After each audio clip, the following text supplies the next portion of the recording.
comment vous analysez Michel Barnier, sa mise en place, et comment vous Attendez. Est-ce que vous voulez que Macron. Est-ce que vous voulez que cette entretien ait une durée de vie de plus de 3 mois, ou parce que dans 3 mois ou dans 6 mois ou dans 1 an, qu'importe qui saura qui est Michel Barnier. Enfin, je veux dire, non, mais vous voyez, enfin, on peut parler de l'épiphénomène, du symptôme, mais je pense que ce qui est intéressant, c'est que même aujourd'hui, Vous êtes en train de dire que nos 2 précédents entretiens sont toujours ils n'ont pas pris de rythme. C'est intéressant parce que notre précédent entretien qui a fait 5 millions de vues à la fin, il l'a fait par palier. Il n'a pas fait 5 millions de vues en un mois. Non, il a fait 2 millions de vues en un mois. Ouais, mais vous voyez, c'est-à-dire qu'il y a eu, en fait, l'actualité. J'ai annoncé dans Crépuscule, Gabriel Attal, c'était personne à l'époque. Qui connaissait Gabriel Attal?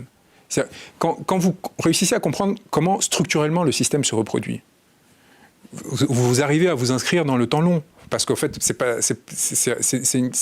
vous donnez les clés de compréhension. Vous ne faites pas du journalisme à scandale, à la Mediapart, pour dégommer un mec contre l'autre. Vous ne faites pas de règlement de compte. Vous essayez de donner des éléments. Ils font pas du journalisme à scandale. Ils font de l'analyse au Mediapart, c'est intéressant. Moi, j'ai jamais vu. Ils sont connus pour leur qualité de leur pub? Non. Ce qu'ils ont fait avec Sarkozy et Levy, c'est quand même. Ouais. C'est de la général, non? Prensa Maria, on dit en Espagne. En gros, on a besoin de renouveler le nombre d'abonnés annuels en faisant un scandale et en dégommant quelqu'un. On demande à X de nous balancer Y, et puis on avance comme ça. Et puis après, évidemment, imbrication très forte avec le système judiciaire qui permet de faire perdurer les affaires et ainsi de suite. Revenons à d'ailleurs, mais c'est pas ma critique. D'ailleurs, c'est le Monde Diplo qui avait une critique assez structurelle sur ce genre de journalisme, en fait, quoi, qui à aucun moment essaie de prévenir les effets de système. Mais après, ils ont leur directrice générale. Bon, allez, on va pas en parler. Mais j'ai déjà tweeté à ce sujet sur les liens avec la Macronie, Alain Minc et tout ça. C'est très intéressant. C'est très intéressant parce qu'en fait, c'est Michel Barnier. Ouais. Michel Barnier. Oui, parlons des épiphénomènes plutôt que des effets de structure. Vous avez raison. Ah, ça c'est vilain, ça. Donc le Premier ministre de la France. Comment vous analysez déjà la démarche de Macron par rapport au vote précédent? Comment ça se fait qu'on a Michel Barnier? Parce que c'est le Premier ministre qui fait consensus? Parce que quoi? Parce qu'ils ont fait des alliances avec le Rassemblement national? Comment ça se passe? Pourquoi est-ce qu'on a un mort-vivant comme Premier ministre?